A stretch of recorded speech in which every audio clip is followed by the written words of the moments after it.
It's been a privilege to work on a Mulsanne.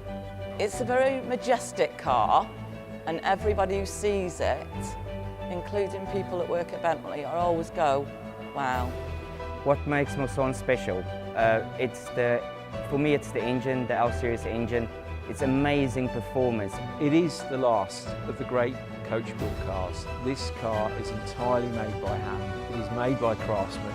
It's been a huge honour for me to come into this build hall and work with this product. Working with some great people in this building, it's been fantastic. In terms of its execution, the authenticity of the materials, the craftsmanship, the car that you have been working on for the past 10 years is truly in another league. I do think still it's the best car in the world. It's been the people that have made the difference. Can't say enough, it's been fantastic.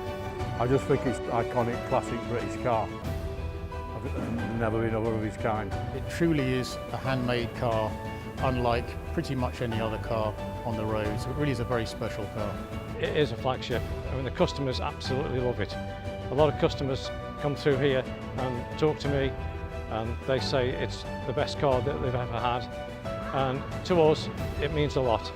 The level of expertise that goes into producing a Mulsanne is really second to none. Everybody should be very, very proud of their achievements. I'd like to say, best team I've ever worked with. I will get upset. I'm retiring this year as well, so yeah, amazing. Amazing team. Thank you.